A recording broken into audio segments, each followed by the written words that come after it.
ఆహా ఏమి ఆశ్చర్యము! బ్రహ్మరుద్రాదులు రంజిత మానసులే ప్రీతితో ఎప్పుడనూ వెలకబడుతుండు నీదు పాదధూళి నాపై నంబడునట్టి భాగ్యమును పొందితని కదా.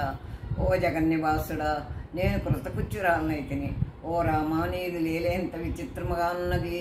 మనుష్య భావన చేతి జగత్తును మోహింపచేయుతున్నావు. అత్యానందమైండు అతిమాయికుని వలె కనబడుతున్నావు.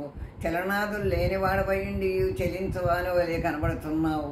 ఏ పరంధాముడవైనా నీదు పాదధూళి చేత పవిత్రత నొందిన భాగీరథి పొగుడు విరించి మొదలైన వారిని పావనం చేస్తున్నదు. అట్టి భగవంతుడు అయిన సాక్షాత్తు నీవే నా కంటికి ఎదురునుండుటకు పూర్వమునే దేశన పుణ్యరాశిని ఏమని వర్ణించును. మత్స్యలోకమందు అవతరించి మంజాకృతిని వహించి రమణీయమైన దేహం గలవాడవై ధనుర్ధాది అయి పద్మముల వంటి శాల నేత్రములు కలిగి రాముడను నామ అంకితమునందున శ్రీహరిని భజించిత కాని వేరొకని భజించను.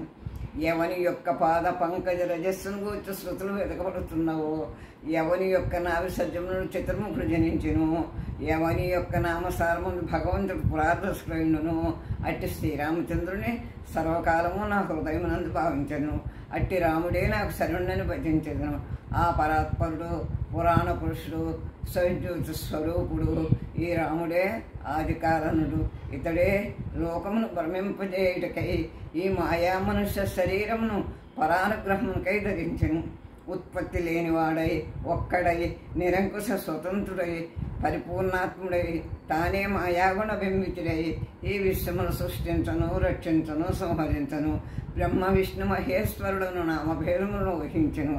ఓ రామ, నీ శరకములకు నేను నమస్కరించను. అవి లక్ష్మీదేవి చేత పట్టబడి ఆమె వక్షస్థలమందు ప్రియం చేత లాలితమైనవి కదా. ఆది కాలమందు వాటిలోనొక పాదము చేతనే కదా లోకత్రయమును ఆక్రమించబడినది. అభిమానమును విసర్జించిన మునీశ్వరులు వాటినే ధ్యానించుందరు కదా. ఓ రామ, నీవు ఓంకారవాచ్యుడు, వాక్యములకు విషయము కాని పురుషుడు. వాచవాచక భేదముల చేత జగన్మయమైన వాడవు నీవి. ఓ రామ, ఒక్కడవైన నీవు నీ యొక్క మాయ చేత కార్యముగాను కారణముగాను కర్తృత్వముగాను ఫలసాధన భేదముల చేత బహురూపముల చేత ప్రకాశించున్నావు. నీ మాయ చేత మోహింపబడిన బుద్ధి కలవారలై నిన్ను ఉన్నదున్నట్లు కనుగొనలేరు. ఆశ్చర్యగుణ చేష్టితురాలనైనా నిన్ను పరమేశ్వరుడు అని ఎరుగక మనుషుడు అని ఊహించదును. నీవే అఖిల చరాచరములయందు ఆకాశము వలె లోపల వెలుపల అన్నీ ఉన్నావు. పరుడవు, అద్వైడవు, నేను అజ్ఞురాలను అవలను.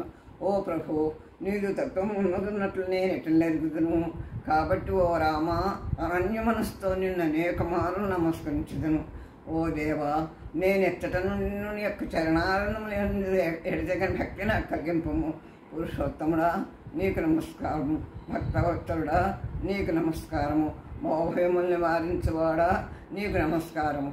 సామనాధికర రహితుడు, కోటి సూర్య ప్రకాశమానుడవు, చరచామరమును చేతిలో ధరించిన వాడవు, నీలమేఘశ్యామ వర్ణుడవు, పీతాంబరమును ధరించిన వాడవు, రత్నకుండలను ధరించిన వాడవు, తమ్ముని తోడను దర్శనమిచ్చిన దాసరిది, నీకు నమస్కారము. ఇట్లు తనకి ఎదురుగా నుండు పరమపురుషుడైన శ్రీరామచంద్రుని ఈ ప్రకారం స్తోత్రం చేసి అనుజ్ఞమడసి అహల్య తన పతికడకుంజను. అహల్య చేత చేయబడిన స్తోత్రం ఎవరు భక్తితో చదువుదురో, ఎవరు భక్తితో విందురో వారు అఖిల పాపములను విముక్తులై పరమపదమును పొందుదురో. నమో భగవతే